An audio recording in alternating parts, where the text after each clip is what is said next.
Welcome to Talk Tantra to Me. It is such an honor to be holding space for this divine knowledge to make its way into your ears and lifestyle. Today, I talk Tantra with Aurika Valan. She is an intimacy coach. I am so grateful for her and her content and so appreciative that she's here on the podcast to offer her perspective on living an expansive life. So thank you for being here. Why don't you start by telling us a bit about your journey with becoming an intimacy coach? How did you discover this passion and purpose? Thank you, Leola. I'm so happy to be here. Well, I never thought that when I grew up, I will be an intimacy coach, that I will be doing sacred sexuality work and speak about taboo topics in public. I was actually destined to be the most normal person that you can imagine, working at an office 9 to 5 and doing all the things. And I did that for a while until I repeated the story that many of us have, right? Burnout, insomnia, just being stuck in the loop of addictive behaviors, looking for love in all the wrong places, and also really struggling with the piece of not knowing what my dharma is. Like, what am I here to do, right?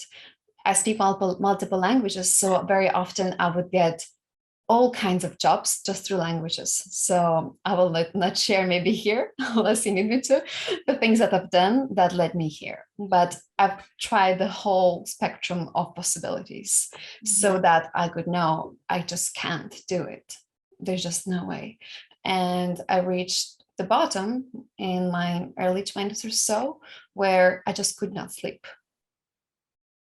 And I tried therapy. I tried to become a yoga teacher. I tried to do all the spiritual things, which now I call mental spirituality, the talking therapy.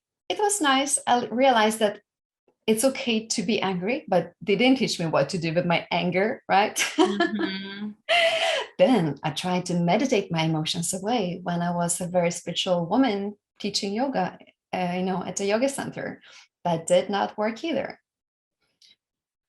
So long story short, I ended up leaving everything and going to Asia, as many people have done as well. But I went to Asia to study Indonesian arts and culture and language.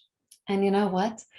There was a day, like 2 months later, I was sitting by the rice paddies in Canggu, watching this gorgeous purple sunset, thinking, fuck, my life has not changed at all.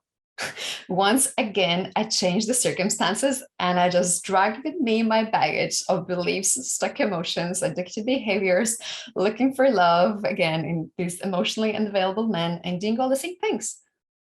So I thought, okay, God, what do I do? Like, I'm running out of options. I had no other people who were way ahead of me, living that life that I was desiring, as opposed to just watching someone online. And yeah, I had this intuitive hit that I have to go celibate. And I didn't have a partner, so that meant celibate with myself. Wow. I had no idea of sacred sexuality before that. I didn't know how to circulate energy. So what happened? I just felt a lot of stuck energy in my lower belly as a physical sensation. And once again, I was bewildered. Like, what is going on? What do you do with that? And later on, of course, I realized it's my sexual energy that's just stuck because I wasn't moving my emotions. So sexual energy was the only way for me actually to release stress in the past, right? Mm-hmm.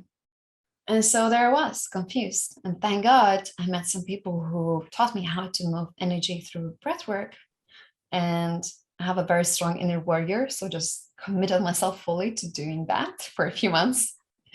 And then sacred sexuality entered my life. And then my life quite literally started changing externally within a month. And I'm not saying this as not just another coach on Instagram, trying to prove something, but it literally happened. I was in absolute awe. Like, I never even wanted to envision these things, like opportunities, work, money, a beloved, and things like that. And then I just started truly feeling in myself like there's this creative power that is actually tangible. There is something that I can count upon, something that I can use. And this is where, for the first time ever in my life, I was able to place the tension that I was basically putting outside of me into inside of me in a way that was practical and real, right? Yeah. Something that I could literally count on. So I just felt home for the first time in my body. So all of this began here. Yeah, that's so beautiful. I definitely resonate with this feeling of using the external circumstances to desire change. Like when I was in my early 20s, I decided to become a digital nomad, and it was very much this energy of, I don't need anyone. I'm just going to go off and travel by myself. But it really didn't like fix my desire for connection and like the availability to use my relationships with others, not in a codependent way, but as a way to, grow myself. And then I discovered, spirituality and the yoga and the talk therapy and all of the pieces that are beautiful tools, but they're only surface level, and then I discovered sacred sexuality and Tantra. And that's when I was like, okay, cool. This is actually truly holistic because it's actually addressing, the energy that brought me into the world. So thank you for speaking into that. And I'm curious where this brings you now. Like, how are you working with people? How are you using this pain as your purpose, or this mess as your message? Thank you. So it has been a very multifaceted journey. Right now, sexuality is one of the topics that I usually address, of course, and embrace and adore. However, I work very much with female entrepreneurs who have created huge success at the expense of the things that usually matter the most to them, right? Things that are very difficult to quantify, things that are difficult to grasp, the intimacy with oneself, with one another, the capacity to feel deeply, the trust in oneself to surrender to bliss, to pleasure, to pain, to all the things, right? So usually right now, women come to me when they have done all the things. Yes, the mental spirituality, right? The yoga, the meditation. And I do include yoga in that, even though it's using the body, but it's still the structure that we follow, which is a very beautiful way to cultivate our inner masculine. However, the feminine does not really flourish in a disciplined, structured practice, right? She needs the opposite. So they have done that, they've done the business strategy, the mindset work, and all the things, and they realize this stuff works until it doesn't. Yeah. It does not really help me to create sexual polarity with the beloved. It does not help for me to get out of my head and into my heart the sexuality when I'm done with work. And then what if I don't have a beloved? How to navigate this realm, right? And it works completely differently than managing a business. So usually these are the topics that I address right now with my clients and the women who come into my life. Beautiful. And I know that right now you're doing quite a bit of traveling. So I'm curious how that shows up in your work, especially visiting a place like Lithuania. That's where you're from, right? Like, what is your relationship with your homeland, and how do like those roots support your purpose, and how are you, nourishing that back? Yes, I'm now on a big tour. I'm actually currently in the UK, going to Bali in 2 days. And then back to Texas.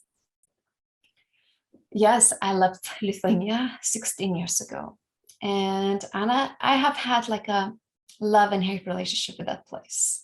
Without me doing anything, I have a huge audience there. I mean, it's not technically doing nothing, of course, but it just happened by itself. Like there's so much momentum in Lithuania.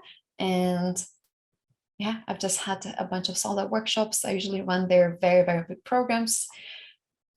And it's just happening by itself in their realist sense. So I love that. And at the same time, it's very different when I teach in English. Even though it's the language that I use the most right now, there's a little distance between who I am as the little girl who grew up in Lithuania and the current adult that I am. And when I go back to Lithuania, everything's much closer. So the things that help women to resolve in their relationships and lives, they touch me in a different way. It feels much more personal and sometimes a little bit more triggering. So all of that is there. Well, thank you for speaking into that with so much vulnerability. I'd love to shift into talking a little bit more about intimacy. What is intimacy to you? I feel like it's such a beautiful word that carries so much weight. And what's your definition of intimacy? Yeah. So in one sentence, I would define it as our capacity to get closer while feeling safe. Mm-hmm. Right? So there's always the aspect of safety.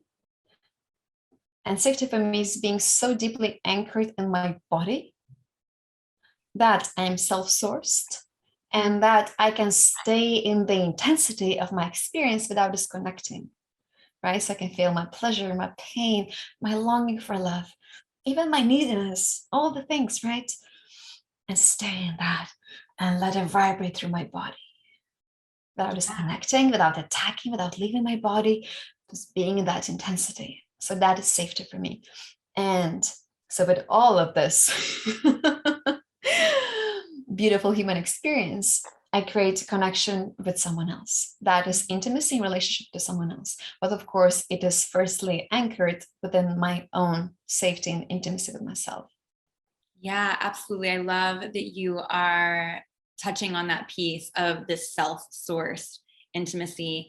And I personally feel like that's been such a big part of my journey and definitely something that I like to be a model for. And I'm curious, what are some of the tools, or how does one feel really safe in themselves, especially when we've been conditioned to look for that safety, everywhere else. And it can be so overwhelming to receive the breadth of our emotions and the experience and the longing. I love that you touched on the word longing too, because it's something that I've been playing with lately. Yes, thank you. So I don't think that absolute safety is always possible. Yeah. We're like always in the pendulum of feeling a little bit more safe or a little bit less safe, Mm-hmm. right? So I actually feel safest where I'm okay that things are coming up.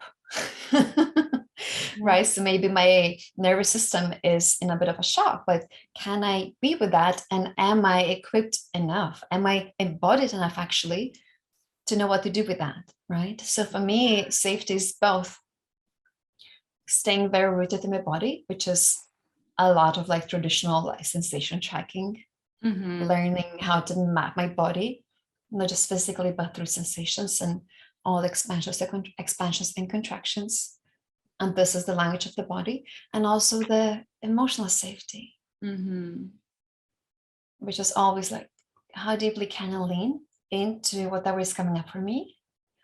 And also holding the awareness. Like, can I feel the depths of my longing, let's say, or anger without collapsing?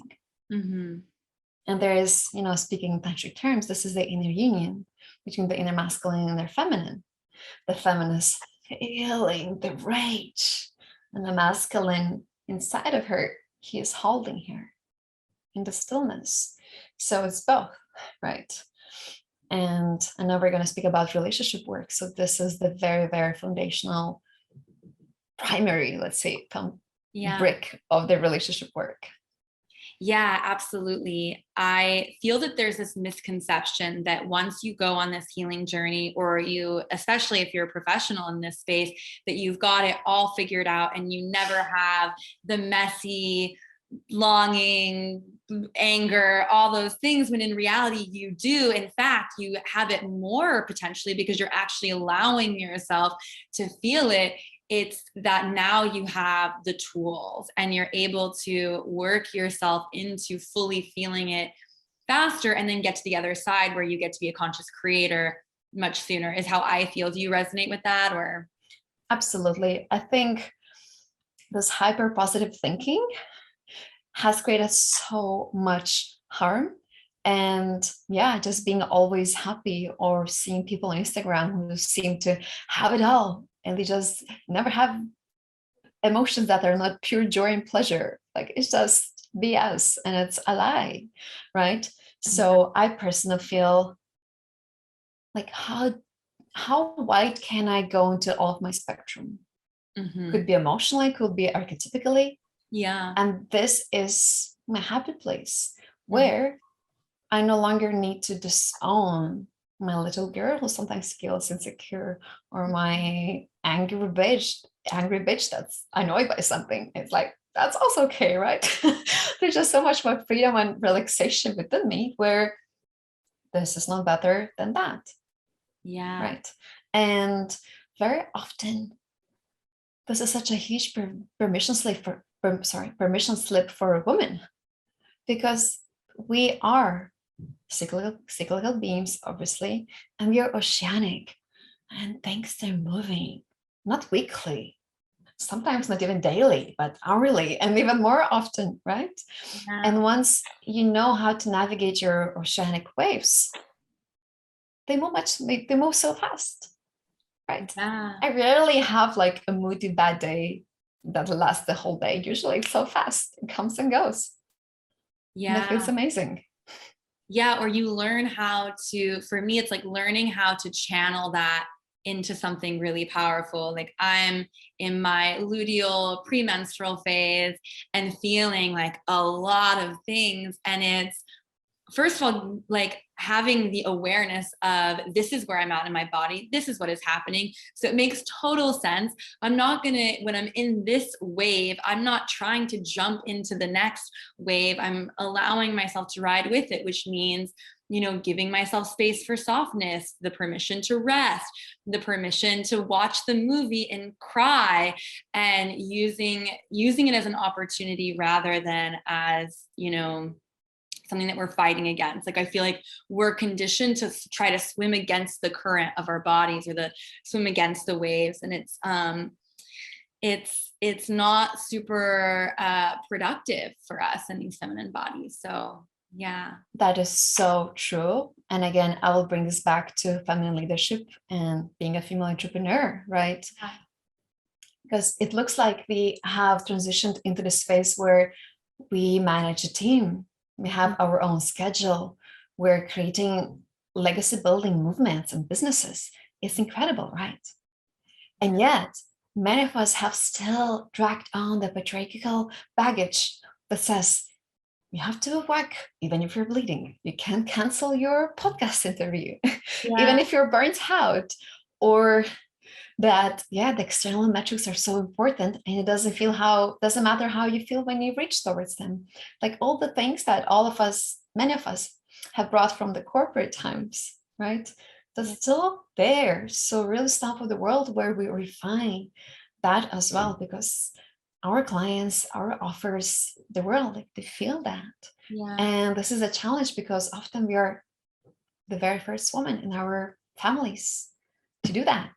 Yeah. And we really don't know a lot of women who have made it in that sense, where they can be both warm, maybe soft, or fierce, deeply feeling, devoted to a relationship, maybe orgasmic, and hold an incredibly successful business. So we're really like the pioneers of that. And it's exciting. That's so true. We get to live at this end of that and have the experience of being, in our masculine, in our business, and showing up in purpose. And it's so nourishing. I love this element of who I am, but I also desire to be met, by a partner, and to feel into the ability to surrender to my feminine in that space. And I feel like this is such a big part of your work. I'd love if you could speak into that. Absolutely. Yes. So I had already mentioned the topic that to lead a business and then to surrender in intimacy require basically opposite skills. Yeah.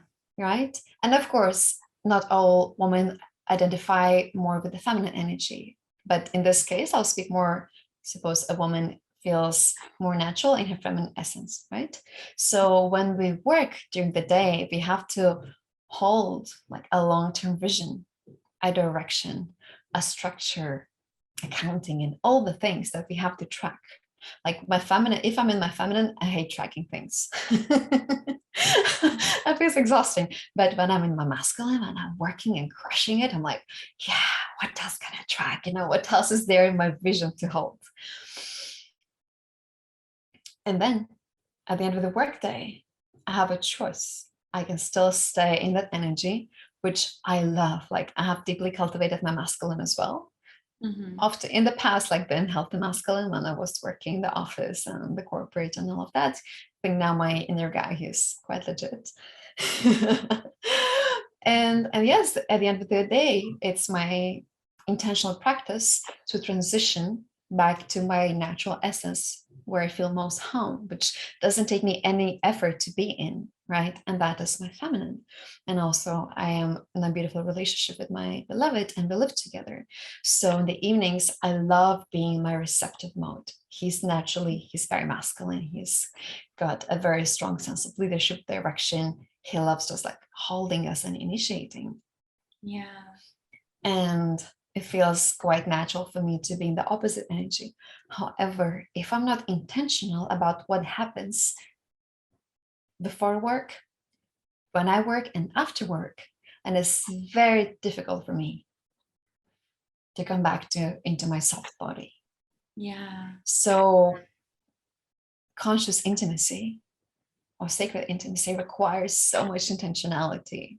It's not random at all. And it's not only what happens in the moment when I'm in connection with my beloved, but all the moments before that as well. Yeah. Did it take time in your partnership to build up that sort of relating pattern, or was it pretty easy from the beginning? I'm curious how that's evolved. I don't know much about your partnerships. I'm curious knowing a little bit more about the story and how that's evolved to create something that feels so fulfilling. Yes. So in terms of the way the dynamics, how we relate in terms of the inner masculine and inner feminine polarity, it has been there from the very beginning. And like in my previous relationships, right? So when I teach relationship work, it's not only based on my current relationship, but also on the many previous relationships I had, because I have the contrast.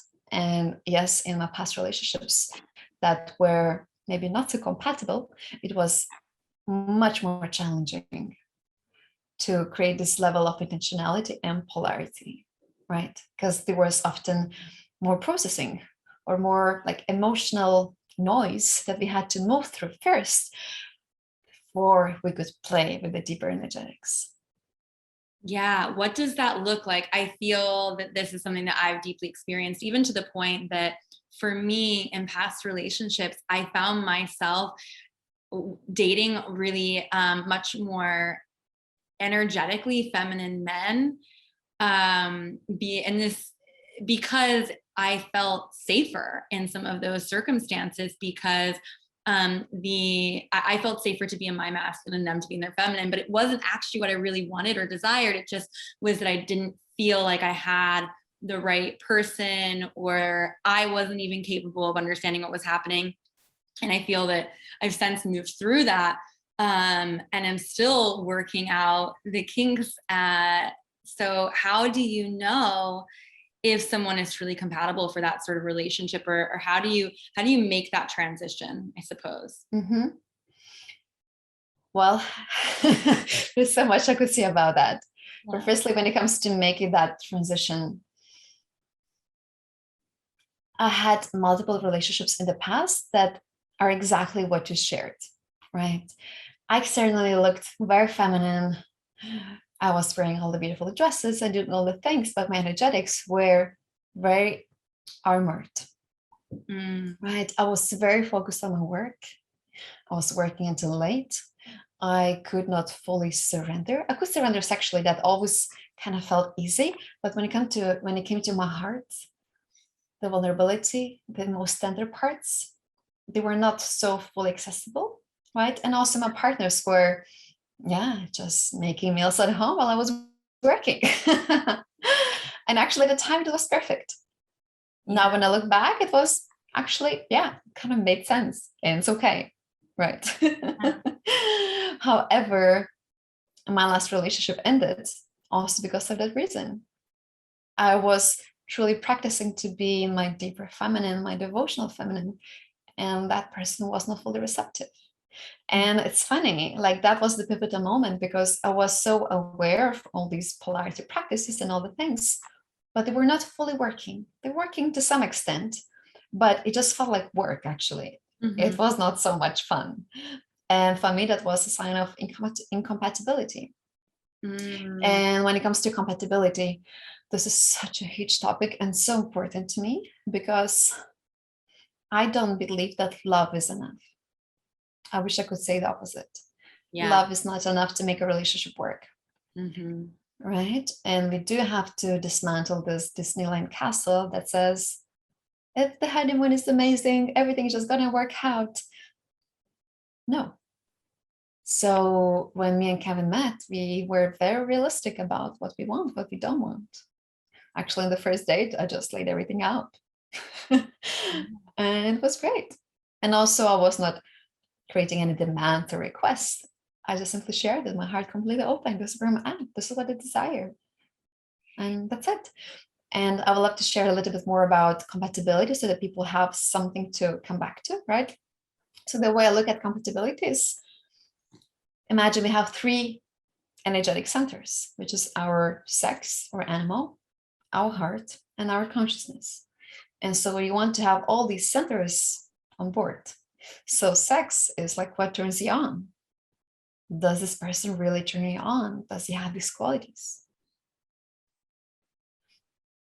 It could be the physical appearance, the way they smell, the way you touch you, the way they touch you, right? Yeah. And the heart is what makes you feel safe. And I had to get really clear on that. My favorite language of love is consistency. So, and other things, right? And then there's consciousness, which is also like values and timing.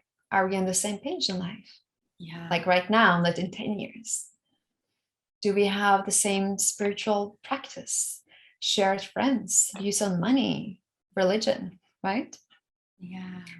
And very often the heart is compatible. Yet the sex here and there, but often is in the level of consciousness and timing, and where things are a little bit more challenging. And also compatibility can change over the years. A couple may start off feeling completely aligned. However, things change over the years. And for example, I discovered Tantra and my beloved discovers, I don't know, like a yoga sadhana, just wants to be in the cave. That may be okay, that may not be okay, right? And then we go into the land of, can we find a compromise where both of our needs are met? Or maybe we can't. Yeah. I love this map that you gave around the 3 parts, the sex, the heart, and the consciousness. It makes it so much easier, I feel, to be able to say, okay, there's a yes here, there's a yes here, there's maybe a no here, talking about these 3 pieces. And like, to me, you deserve the full body yes, right? So it's also saying, sometimes there's availability in 1 or 2 of the centers, and you have the invitation as the individual to decide how you desire to move within what's available. It's something that I work with a lot in my space. If there's not a full body yes, I'll say, okay, what is available? Is that something that interests me? Is it worth it to put my energy into something that is only partially available? Sometimes yes, because I see that there's a lesson available or an activation or an initiation. And sometimes it's a no. I don't feel that it's worth putting my energy into that. And then, at the end of the day, it's the longing for the full body yes. And how can I get myself closer to finding the person that is, all those things. And I also deeply appreciated the fact that you noted on, love isn't enough, because I have been in those relationships and I found myself fighting for the relationship, fighting with each other. And at the end of the day, I knew that we had the tools to get to the end of the fight, but there also just wasn't a compatibility. So it's like, yes, it's beautiful to know that now we have the tools, we have the coaches, we have the books and the podcasts that teach us how to problem solve essentially within a partnership. But at the end of the day, is this the person that you're meant to be fighting with and fighting for, because you deserve, that full compatibility? So I'm curious what your thoughts are, and how do you know when to fight for the relationship and when to step aside? That's a very delicate question. I do not have a specific recipe for that. Yeah. I do believe, however, in doing the best that we can and really putting the maximum effort if we really want to be with that person. Maybe I'm a little bit old-fashioned to that. I don't believe in, oh, he didn't listen to my need, I'm just going to quit that because there's someone else who's kind of hot too, right? Yeah. Yeah, I'm very committed and very loyal. So I would do my best, right? In the first place. Doing my best means, how can I be a little bit more responsible for my emotional body, for my energetics, which I bring to the relationship. So now when I look back to my past relationships, yes, often I was saying the right thing, but my heart was resentful. Yeah. Maybe for a legit reason, but still, there was no way to create intimacy in that moment. So there's always the self-responsibility. And at the same time, when I communicate my needs and boundaries and desires, can this person fully meet them? Yeah. Does this person try to meet them? Can they listen to that? Right? Mm-hmm. And sometimes meeting my need will not feel very comfortable to that person, and vice versa. Right? However, does this empower them? Does this fulfill them? Does this expand them into something else that's new and actually supportive for their own evolution? Yeah. If yes, that is still compatible. If not, probably not. For example, if I want to have a baby in 2 years and my partner wants to have a baby in 10 years, making him to have a baby in 2 years may not be very supportive if he's just starting his business or something like that, right? So maybe no. However, there's always the space for a compromise that serves both sides. And if there's flexibility in the willingness to marinate in this realm, that's often quite tricky, then I feel there's possibility. However, if we end up trying to process every single little thing, figure everything out, we're in this loop of processing, that is a red flag for me.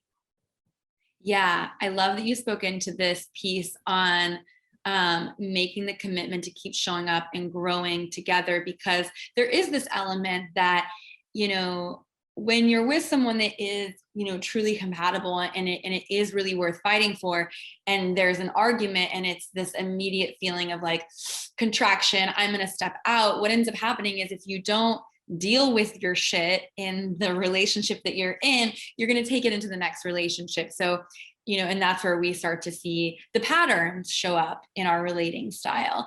And to me, this is a really great place to say it gets messy and it gets complicated. And when it's your own thing, it's all so close to you and tightly packed that it can be hard to disentangle and to even see the situation for what it is.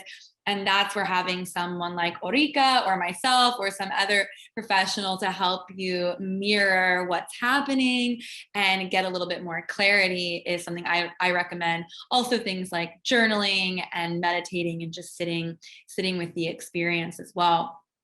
So I loved that you had mentioned that on your first date with your partner, your current partner, you were very clear from the beginning about your needs and your preferences and your desires and boundaries, it sounds.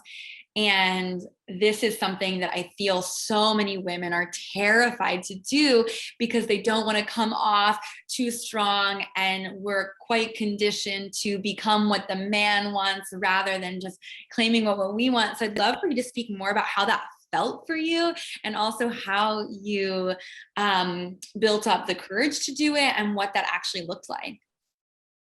Yes.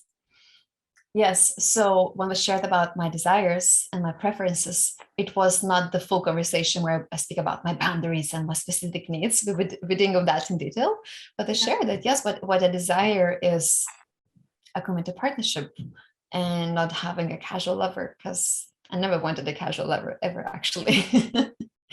Right. So it's just not my style. And I shared that, yes, I'm very monogamous and I love being very devoted with my person. Yeah. And the way I spoke about it, it was just so about me and my personal desire. And there was no latent expectation or trying to make him be something that he's not. And I was just very relaxed, right? So it was just an extension of my heart, which felt so vulnerable and actually tender and warm and sweet. So it didn't come off as a defense. If you want to see me for a second date, we have to commit or something like that. None of that, right? And also, I had come out from a previous relationship not too long ago. And so I had done so much work on being in my heart, living in my longing for a beloved, for a compatible beloved that I just felt so whole within me, like so not attached to any outcome or to any man. Yeah. It was literally the first time in my life where I will not be lying, just when I'll be saying that I was a little bit high, like on myself.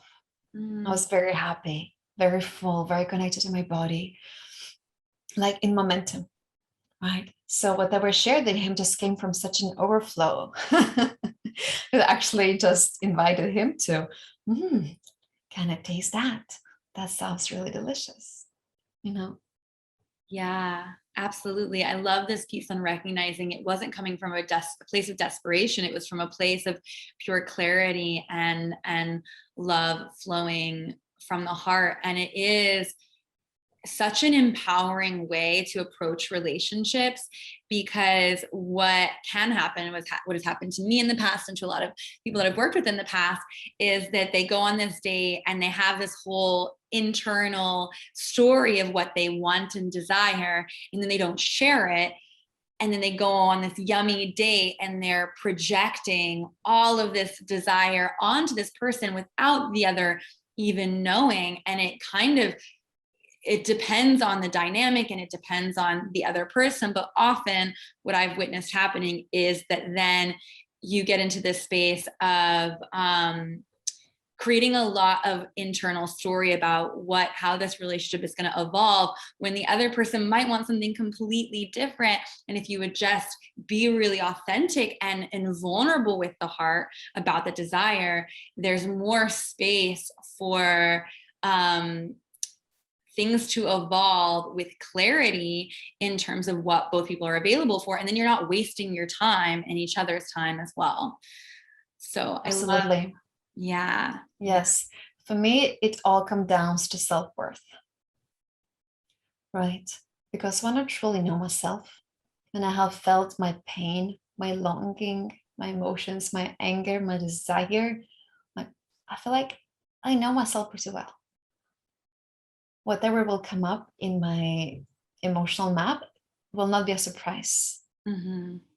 Right? So I feel home.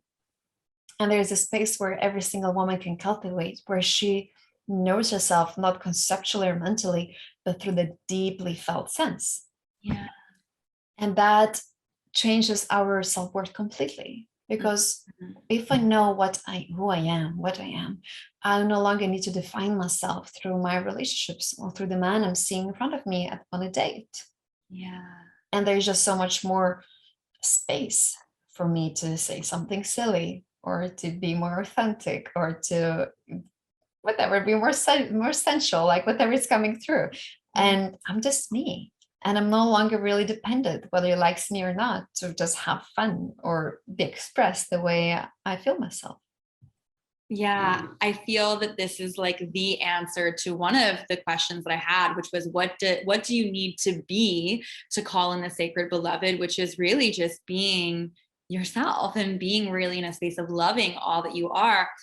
And you do a lot of work around, what is a sacred beloved? How do I call in this individual, etc. I would love for you to go into what does the sacred beloved mean to you and to the people that you work with? Yes, thank you. Beautiful question. So for me, beloved is both internal and external, right? So my own internal beloved, so I feel mostly feminine, and I would relate to my inner masculine as my beloved. So I create this internal polarity and communication and a dialogue with him, right? And then my inner couple, let's say, they mature, they grow, they hold each other. And I can give more examples later of that if you need me to share.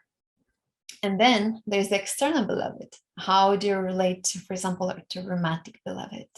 My dreams, my aspirations, like all the things that come up, right? Sexuality. And then also relate to a lot of other things as beloveds, like my business is my beloved. Yeah. I relate to money as my beloved, right? So for me, anything that I call beloved is an energy with which I have an intentional, intimate dynamic, right? That I consciously and continuously cultivate. Wow, beautiful. So it's not so much about a single person necessarily.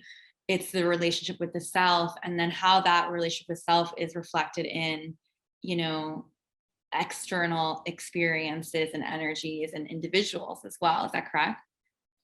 Yes. And my work is still mostly focused on romantic beloved. Indeed. Of course. Yet I still want to broaden this definition because personally to me it includes so many things.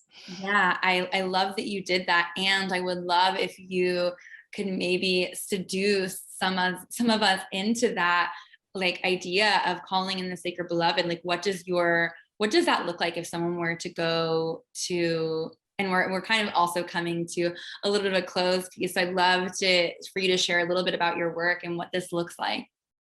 Yes, absolutely. So the way I work is very, very somatic, and I work a lot with the nervous system, right?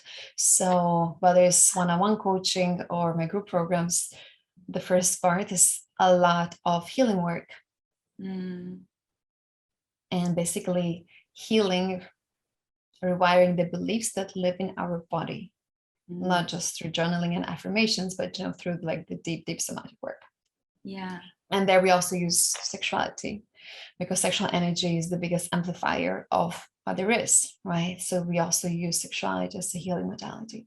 So at the beginning is, again, creating the safety for us to be in the body.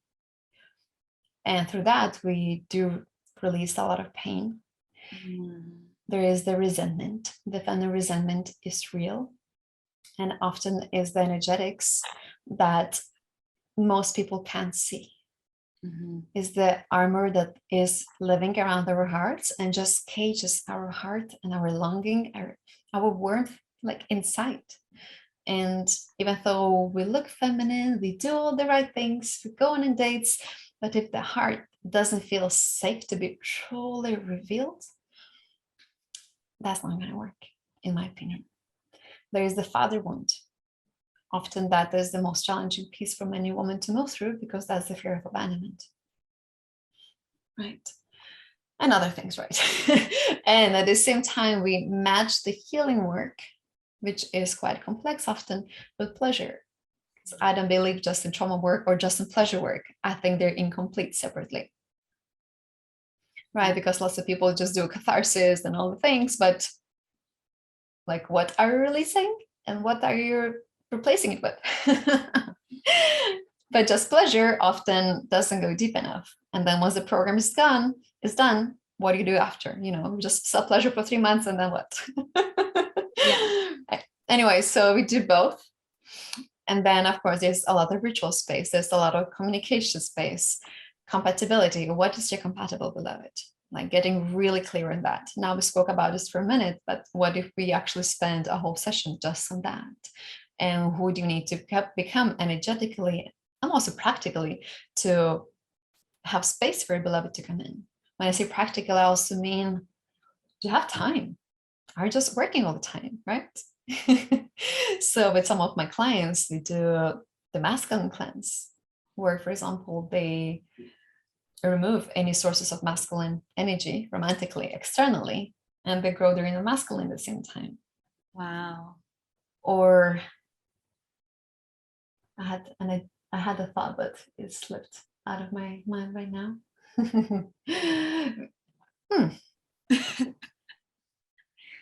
What was that? Yes, there's a lot of as well sexual polarity work, and which is often crucial both in relationships but also in dating, because as we mentioned at the end of this call, there is the feminine longing. And this is the sacred language of the feminine. And I love using this in polarity work as well.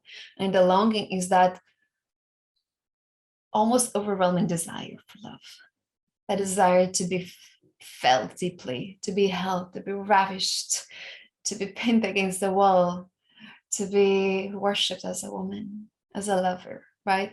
So we have a lot of longings. It could be to find out what's my purpose in life. It could be to make an incredible amount of money, right?